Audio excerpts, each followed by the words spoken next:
Look at the bill in your wallet, or the number in your banking app. You trust it. You trade your time, your energy, your life hours for it. You plan your future around it. But here's the mystery. Why does this paper or digital number have any value at all? It's not gold. It's not silver. It's not backed by land, oil, or anything you can touch. And yet entire nations rise and fall because of it. Wars are funded with it. Governments collapse without it. Families starve when they don't have enough of it. So here's the uncomfortable question no one likes to ask. What exactly is keeping modern money valuable?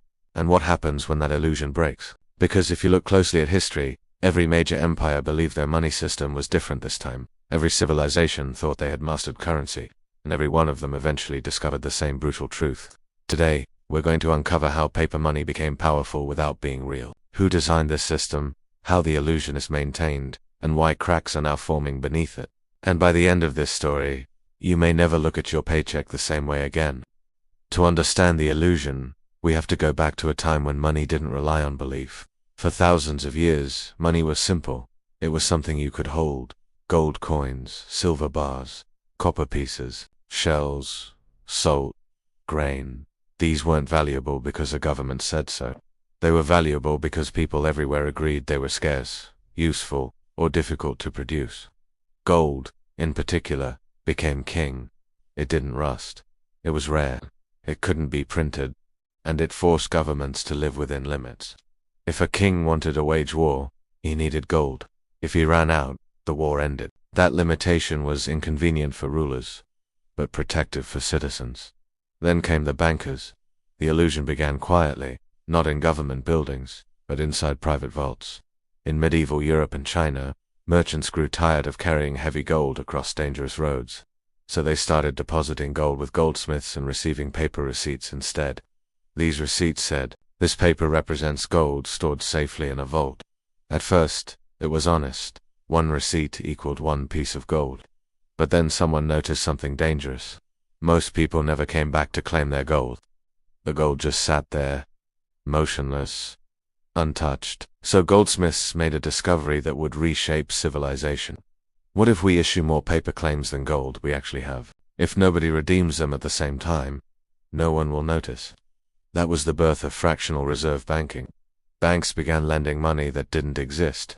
They created credit from thin air, and as long as confidence remained high, the illusion held. This was the first moment money stopped being fully real and started becoming psychological. For centuries, governments pretended paper money was backed by gold, but they hated the limitations. Gold restricted spending. It prevented infinite wars. It stopped endless debt. Then came the 20th century, and everything changed. World War I forced countries to spend far beyond their gold reserves. They printed massive amounts of paper currency. Inflation exploded. But the public was told it was temporary. After World War II, the Bretton Woods system was created. The US dollar became the global reserve currency. Other nations pegged their currencies to the dollar, and the dollar was backed by gold. On paper, the system looked stable. In reality, the illusion was growing larger. America printed dollars faster than it increased gold reserves. Foreign countries noticed. They began demanding real gold in exchange for dollars. By the late 1960s, US gold reserves were collapsing. And then, in 1971, President Richard Nixon made a decision that permanently changed money. He closed the gold window. No more gold backing. No more convertibility. No more physical anchor. For the first time in history, the world switched to pure fiat money, currency backed by nothing but government decree and public belief. Money became official fiction.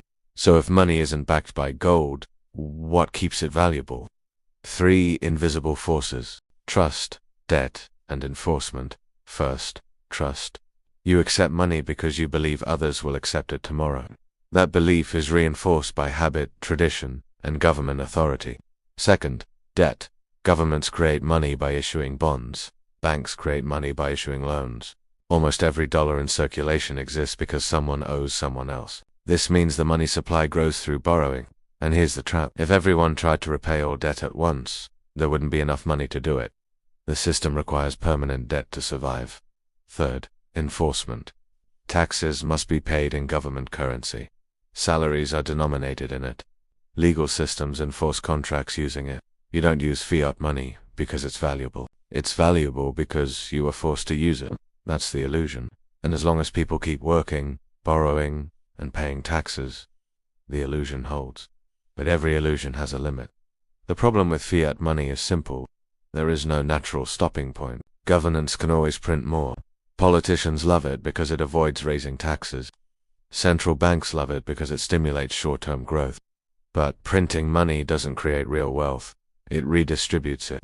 As new money enters the system, asset prices rise first. Stocks, real estate, commodities. The wealthy benefit early. Wages rise last. This is why people feel poorer even when GDP is growing. The illusion looks healthy on paper, while everyday life becomes more expensive. History shows what happens next.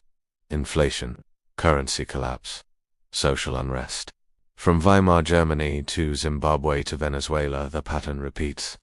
The only difference today is scale. This time, the illusion is global. When trust in money begins to weaken, the damage doesn't arrive all at once. It arrives quietly, slowly, almost politely. First, prices creep up, then savings lose value, then wages fail to keep up. People are told it's temporary. Supply chains, external shocks, global events, emergencies. But behind the scenes, something deeper is happening. The illusion is leaking. Because fiat money only works when people believe tomorrow's money will be worth roughly what today's money is. When that belief weakens, behavior changes. People stop saving. They rush to buy assets. They convert cash into real estate, gold, crypto, or foreign currencies. This creates feedback loops. Prices rise faster. Speculation increases. Bubbles form. And eventually, the system enters its most dangerous phase, loss of confidence without official collapse. This is where we are now. Since 2008, central banks have been running the largest monetary experiment in human history. When the financial system nearly collapsed, governments didn't allow failure. They printed trillions. They bailed out banks. They lowered interest rates to near zero. The goal was simple: keep the illusion alive. And it worked temporarily. Stock markets soared. Real estate exploded. Debt levels reached historic highs, but real wages stagnated. Living costs surged. Wealth inequality widened. This wasn't accidental. It's built into the system. When new money is created, it flows first into financial institutions and asset markets. Regular workers receive it last after prices have already risen. This is why the system feels unfair, even when official numbers claim economic recovery. It's not broken. It's operating exactly as designed. History offers a brutal pattern. Every empire eventually debases its currency. Rome diluted silver coins to fund wars. The Spanish Empire flooded Europe with New World silver, triggering inflation. The British Empire abandoned gold after world wars. The United States severed gold backing in 1971. Each time, the same story plays out. Expansion requires money. Money creation replaces productivity. Inflation hides the damage. Confidence holds. Until it doesn't. The illusion lasts longer when the empire's powerful. But power doesn't make the system immune. It only delays the consequences. When cracks appear, central banks don't dismantle the illusion. They reinforce it. They raise interest rates to fight inflation, which slows the economy and increases debt stress. Then they cut rates to stimulate growth, which inflates asset bubbles and weakens currency value. They promise soft landings, controlled inflation, managed declines. But there's a fundamental contradiction. You cannot print infinite money and preserve purchasing power. So authorities are forced into trade-offs. Save banks or save savers. Protect markets or protect wages.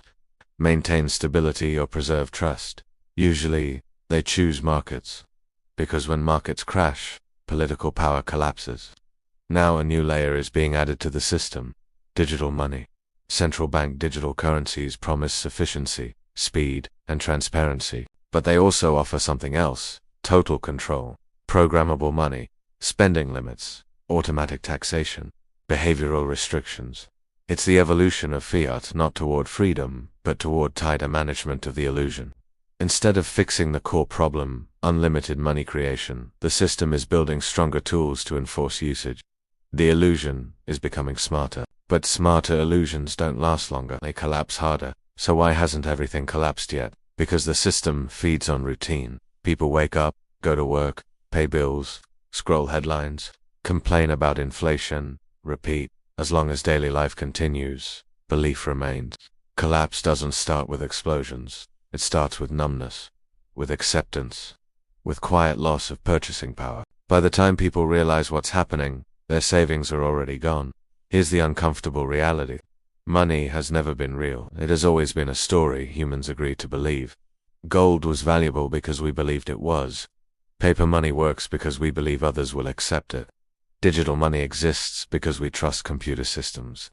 The danger isn't money itself. The danger is when the story disconnects from reality, when productivity no longer backs growth, when debt replaces value creation, when printing replaces earning. That's when illusions become dangerous. 3 clear takeaways. Let's break this down into 3 truths everyone should understand. 1. Fiat money is built on confidence, not value. When trust weakens, the system destabilizes. No amount of printing can restore lost belief. Inflation is not an accident, it's a feature. It allows governments to reduce debt burdens quietly while transferring purchasing power away from savers. 3. History shows no monetary system lasts forever. Every currency eventually resets. The only question is how orderly or chaotic the transition becomes. The most dangerous moment in any system isn't collapse. It's the moment when everything looks stable on the surface while structural cracks grow underneath. Right now, global debt is at historic highs. Money creation is normalized. Digital control is expanding. The illusion is stronger than ever, which usually means the consequences are closer than people think. If this story made you uncomfortable, that's good. Because understanding money isn't about fear, it's about awareness. If you want more deep breakdowns on hidden financial systems, monetary history, global debt traps, and economic power structures, subscribe to this channel.